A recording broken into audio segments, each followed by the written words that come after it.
jail, man. Give me everything. Call an ambulance! Call an ambulance! But not for me. Ever tried building a computer and at the end you realize, wait, what? I still have no GPU? Damn it! I've already spent so much and nothing's even available. Hello? Easy Peasy Express? Magkano ang 3090 nyo? Sir, that would be 140,000 pesos. Whatever. GPU prices are booming right now, thanks to, well, many factors. But fear not, for there is one simple solution: the AMD Ryzen APUs. APU stands for Accelerated Processing Unit. APUs are basically CPUs with integrated graphics. The term APU is new, but integrated graphics have been with us since forever. Most low-end laptops, especially the small ones, don't even have space for a dedicated GPU, so they use the integrated one to show the display instead. The term APU is just AMD's way of saying, "Yo Intel, we're gonna start making budget CPUs that can run AAA games, you good with that?" Shut up, nobody cares about you. Let's take a look at this APU from 2018, one of the very first.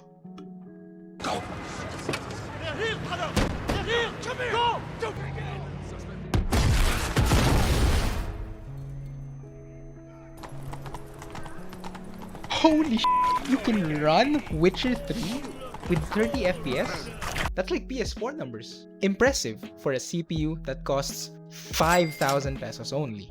So compared to maybe, let's say, a GTX 650, which costs around here, which can run it at 40 FPS, I guess, you ask yourself, is the money worth it? Considering that if you do get the GPU, you still have to buy a processor to pair it with. More expenses. Plus, with an APU, the upgrade path is considerably better. You just stick with your APU first and buy a dedicated GPU later. So back to the present, it's 2020 and AMD just released their APUs that run on Zen 2 called the Ryzen 4000 series. COVID hits and everyone works from home, so everyone has to build a PC. Gamers, miners, and first-time PC builders are clawing to get their hands on a GPU. So what do? Well, you buy an APU first, and you pray that GPU prices go back to normal sooner or later. If you're one of the lucky ones and you somehow get your hands on a GPU, then congratulations! You won't go through the dilemma of choosing between an APU and a CPU. First world problems, by the way. So let's take a look at Zen 2 specifications while comparing their mid-range to high-end CPUs and their APU counterparts. The current gen APU's architecture is what AMD calls Zen 2. Take the Ryzen 5 4600G and the GPU-less counterpart Ryzen 5 3600 for example. Both of these processors run on Zen 2, so they basically have more or less the same specs. But the big difference is that the 3600 doesn't have a GPU. Understood? It's even rumored to drop at around the same price point sometime this year.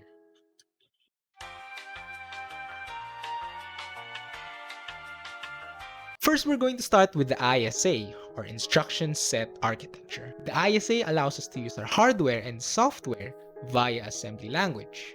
One of the most common ISAs today, which is also the ISA of our Zen 2, is x86. What makes x86 so good is that it's backwards compatible, meaning that 32-bit applications work on 64-bit CPUs. So if you have code that is used for 8-bit machines, but you ran it on a 64-bit computer, it will just use the 8-bit portion of the register. You should expect that x86 will be used by consumer CPUs for many years to come.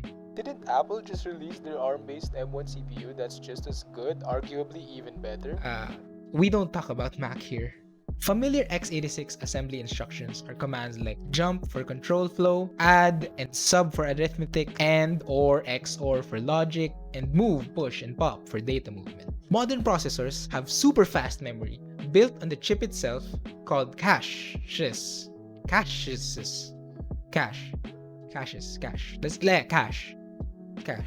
There's L1, L2, and L3. And as you go higher, the storage gets larger, but it also gets slower. Cache, or static RAM, store data that are going to be requested by the CPU. What makes it so fast is that the cache predicts what data will be repeatedly requested by the processor. So if the CPU is requesting a certain type of data, it'll just check the cache and be like, oh, it's here, without having the need to check the RAM. I don't need you anymore.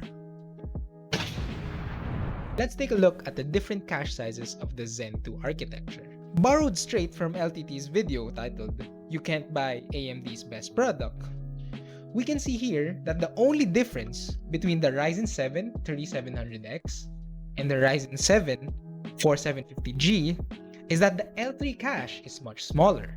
Generally, across all models, the APU will have a smaller cache compared to its GPU-less counterparts because it has to make space for that iGPU. That begs the question, should you get a CPU or an APU? Well, one thing's for sure, you should definitely get Ryzen, and you'll soon understand why.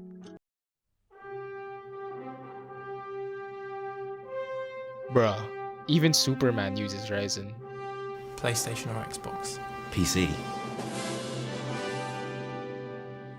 Integrated GPUs, memory, instructions. Why do any of these things matter anyway? Well, we first have to talk about IPC, or instructions per cycle. As the name suggests, IPC is the average number of instructions per cycle. The IPC multiplied by the clock speed, also known as the number of cycles per second, is a good indicator of a CPU core's performance. Many instructions per cycle and many cycles per second means very fast computer. Makes sense, right? But these numbers aren't very easy to remember, let alone reliable. There are many factors aside from the IPC and the clock speed, such as the registry calls or even how fast your RAM is. Which is why enthusiasts popularized benchmarking to measure the relative performance of one CPU. Think about a benchmark score as like the horsepower of your processor. I'm gonna introduce to you two programs. One for benchmarking the CPU, and two for benchmarking the GPU. First, the CPU, Cinebench R20.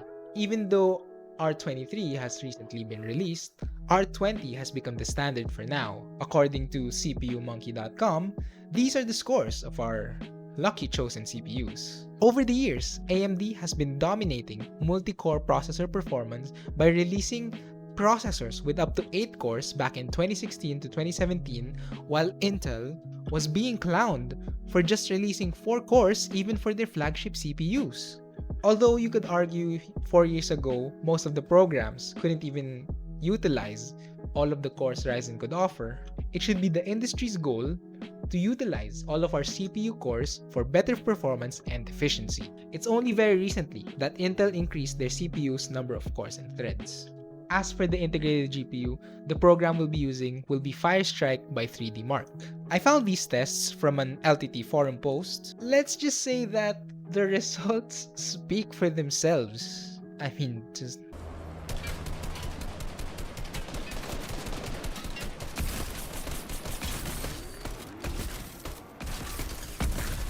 The only reason you'd pick the CPU instead of an APU is if GPUs are available where you are, and if it's within your budget. But in the end, it will always be your choice. Thanks for watching.